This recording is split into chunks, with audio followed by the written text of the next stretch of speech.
sahabat dari dunia lain. Mempunyai hidup yang berkecukupan bukanlah alasan utama seseorang ataupun suatu keluarga untuk meraih kebahagiaan. Kebahagiaan itu diraih bukan karena harta yang melimpah, tetapi keharmonisan di dalam keluarga. Kesibukan orang tua kadangkala menyebabkan anak-anaknya kurang mendapat kasih sayang. Begitu pula dengan kehidupanku, karena kesibukan orang tuaku, kini semua kekayaan orang tuaku tidak akan berarti apa-apa bagiku. Angin bertiup semilir. Tampak matahari yang memancarkan cahaya oranyenya, kicauan burung masih terdengar, mereka terbang sesuka hatinya, merasakan keindahan alam semesta ini, kini mereka menempatkan sayap-sayap mereka dan terbang menuju peraduan.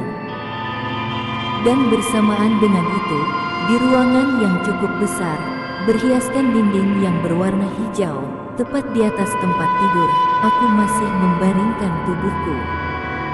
Aku bingung entah apa yang harus kulakukan saat ini.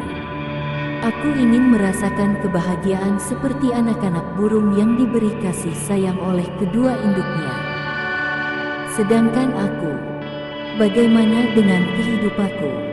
Entahlah, aku hidup seperti tidak mempunyai orang tua. Mereka terlalu sibuk dengan urusan mereka. Bisnis sana, bisnis sini. Pasti mereka tidak akan pulang malam ini, bisikku. Lebih baik aku keluar saja malam ini, mencari udara segar, jam terus berputar.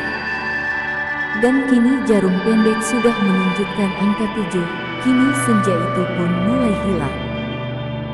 Kulangkahkan kaki menuju garasi rumahku, jaket hitam dan helm merah sudah terpasang di tempatnya. Tanpa berlama-lama kunyalakan mesin, dan melajukan motorku dengan kecepatan yang cukup tinggi. Tak sadar, di persimpangan jalan tetap dengan kecepatan yang tinggi, motorku melaju, dan dari arah berlawanan, sebuah truk besar juga dengan kecepatan tinggi melaju. Dan, peristiwa naas itu terjadi. Sedikit terdengar olehku teriakan orang-orang sekitar yang melihat peristiwa itu. Kurasakan aroma yang sangat amis bagiku, cairan merah itu mengalir di kepalaku. Beruntung nyawaku masih bias terselamatkan. Perlahan-lahan ku coba membuka mataku. Tercium olehku aroma khas rumah sakit. Saat ku buka mata, hanya seorang lelaki yang tampak di sampingku. Aku merasa tak pernah mengenalnya. Apa mungkin dia yang mencelakakan aku, ucapku dalam hati. Ku coba melihat lebih luas lagi. Mereka tidak ada. Di mana mereka? Di saat aku seperti ini, masihkah mereka sibuk dengan urusan mereka sendiri? Keterlaluan, batinku tersiksa. Kau sudah sadar? Tanyanya, ya, apa kau? Jawabku dengan suara yang agak terbata-bata. Aku Ilham. Siapa namamu? Ku Lena. Oh, ya sudahlah, sebaiknya kau istirahat terlebih dahulu. Sepertinya keadaanmu belum terlalu baik, usulnya. Tidak apa-apa. Aku sudah mulai baikan kok. Oh ya, apakah kau melihat orang tuaku? Tanyaku penasaran. Sepertinya tidak ada seorang pun yang datang menjengukmu sejak tadi. Ia mengernyitkan dahinya dan mencoba mengingat. Aku kecewa dengan mereka. Sepertinya aku ingin istirahat sebentar, pintaku. Baiklah, kalau seperti itu maumu, sebaiknya aku keluar saja, agar tidak mengganggumu, ucap Ilham. Kulihat Ilham begitu cepat menghilang dari hadapanku. Aku masih bingung siapa sebenarnya dia. Apakah aku lupa ingatan? Tidak mungkin. Kalau aku lupa ingatan, tidak mungkin aku ingat dengan kedua orang tuaku. Tapi, siapa dia? Dan, di mana semua teman-temanku? Tak ada satupun di antara mereka yang menjengukku. Apa aku aku tidak berguna lagi bagi mereka? Apa salahku? Bukankah aku selalu hadir di saat mereka susah?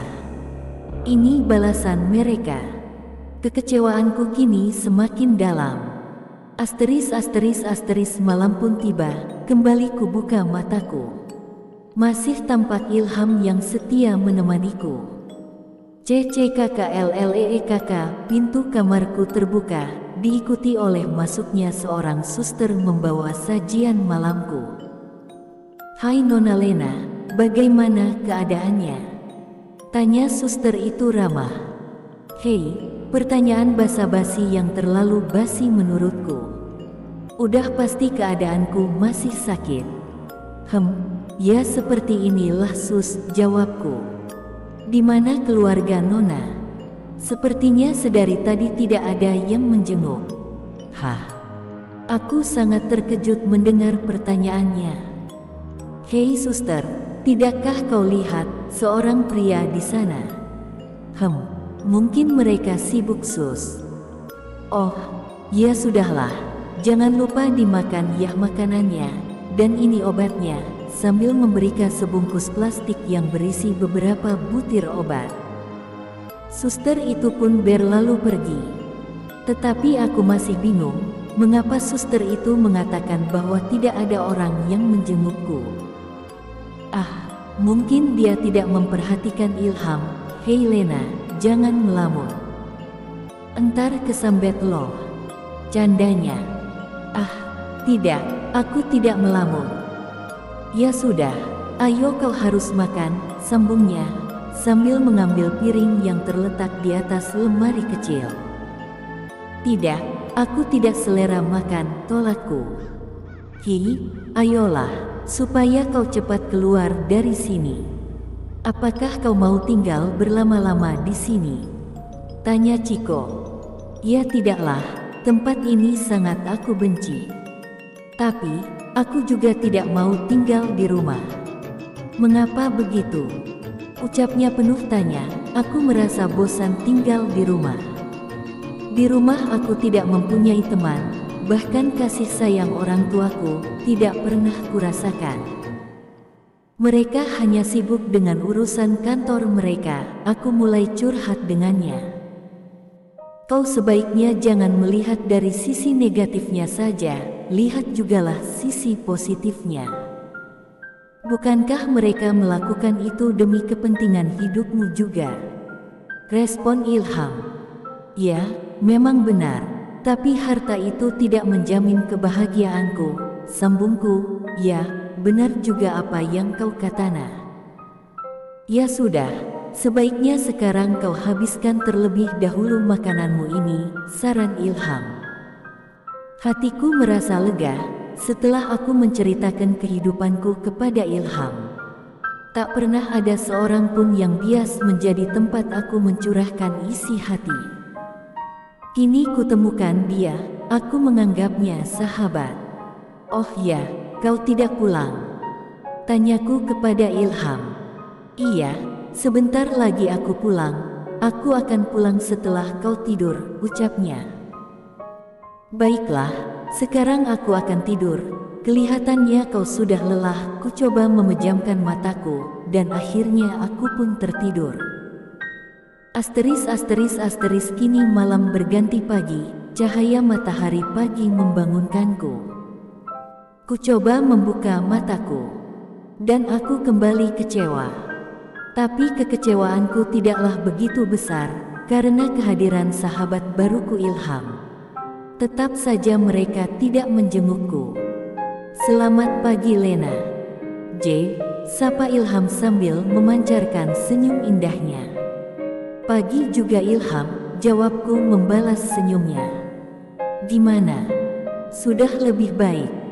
"Ya, sudah lumayan." "Oh iya, sepertinya aku harus keluar sebentar, dan nanti aku akan kembali lagi." "Tidak apa-apa kan?" tanyanya. "Iya, tidak apa-apa kok." Ilham pun beranjak keluar. Dan, pintu itu dapat ditembusnya. Mungkin hanya halusinasiku saja. Kini aku sendiri lagi, tidak ada yang menemaniku sekarang. Tapi aku juga tidak boleh memaksakan kehendakku.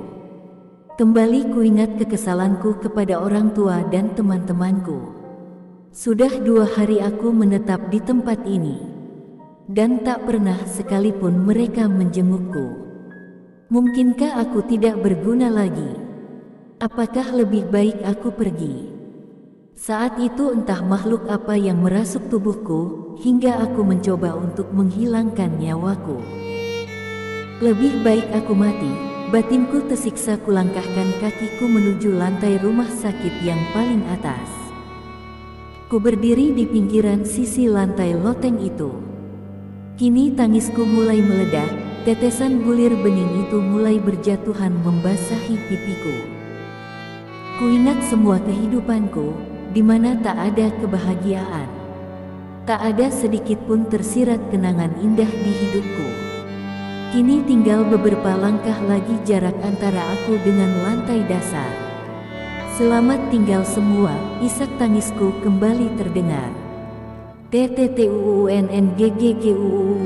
suara teriakan terdengar dari belakangku dan menghentikan langkahku. Ku balikkan tubuhku dan ku berlari ke arahnya, memeluk tubuhnya. Aku tidak tahan lagi hidup di dunia ini. Tidak ada satu orang pun yang peduli denganku. Lebih baik aku mati, ucapku sambil terisak. Mati bukanlah jalan terbaik.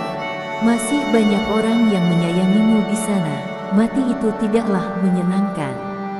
Kau akan merasakan apa yang kurasakan. Tidak dapat menikmati keindahan alam ciptaan Tuhan, ucap Ilham. Maksudmu, merasakan apa yang kau rasakan? Tanyaku heran dan melepaskan pelukanku, lalu menatap matanya. Kulihat kesedihan yang mendalam di sana, dan wajahnya yang pucat. Ya, aku akan memberitahumu sesuatu. Sebenarnya aku ini adalah arwah yang telah meninggal. Dan aku meninggal dengan cara terbodoh yang pernah ada. Yaitu menjatuhkan tubuhku di sini. Tepat di mana kau ingin menghilangkan nyawamu. Dan aku sangat menyesali perbuatanku itu, jawabnya sedih. Jadi, maksudmu, kau ini adalah hantu. Lantas, bagaimana aku bisa melihatmu? Tanyaku heran. Ya, seperti itulah. Aku ditugaskan untuk memperingatkanmu. Jadi, kau dapat melihat wujudku. Jelasnya. Oh, pantas saja suster itu tidak dapat melihatmu. Dan kau juga dapat melewati pintu kamar itu. Ya begitulah, sebaiknya kau hapus air matamu itu, dan kita sekarang kembali ke kamar. Tenangkan dirimu, bujuknya. Baiklah. Kami berjalan menuju kamar. Tak kusangka, sahabat pertamaku itu adalah sesosok makhluk dari dunia yang berbeda denganku. Terngiang di pikiranku ucapan-ucapan yang terlontar dari bibirnya. Kini kami sampai di depan kamarku. Kubuka pintu, dan ada sesuatu hal yang dapat membuatku sangat terkejut. Mereka datang. Ada angin apa gerangan? Bukankah mereka sibuk dengan urusan mereka?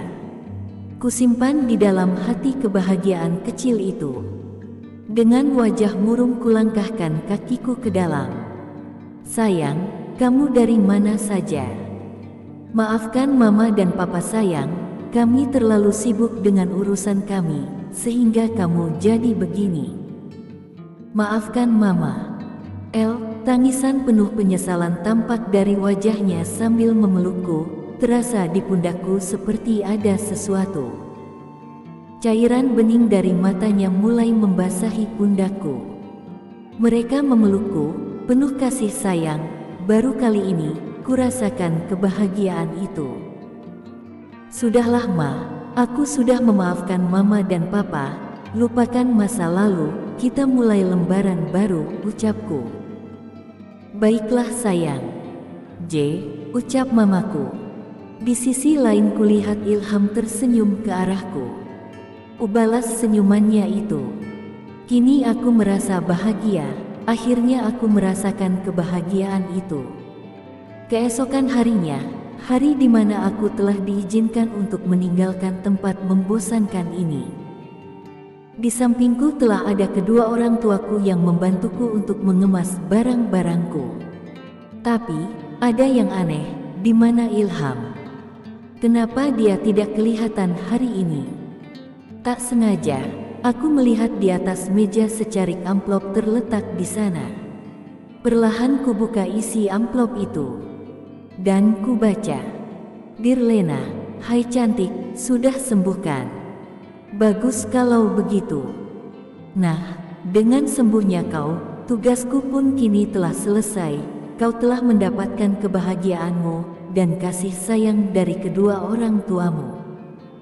Sekian ya, surat perpisahan dariku. Selamat tinggal Lena." Jay, I will miss you. Ilham dengan sigap kulangkahkan kakiku dengan kecepatan yang cukup tinggi, menuju loteng rumah sakit. Dan sesampainya di sana, kudapati sosok seseorang yang tersenyum ke arahku. "Il, Ham," teriakku dan berlari memeluknya. "Sudahlah, kau tidak usah bersedih, bukanlah kebahagiaan sudah ada di tanganmu. Kini aku harus pergi. Tugasku sudah selesai," pamitnya, dan melepaskan pelukan itu. "Selamat tinggal Lena." "J," ucapnya dan melangkah menjauhiku. Semakin lama ia hilang dari pandanganku. "Selamat tinggal Ilham, kau adalah sahabat terbaikku, sahabat dari dunia lain." J. Writer, Renata Francisca Yovanca @ Reka _ Yoshe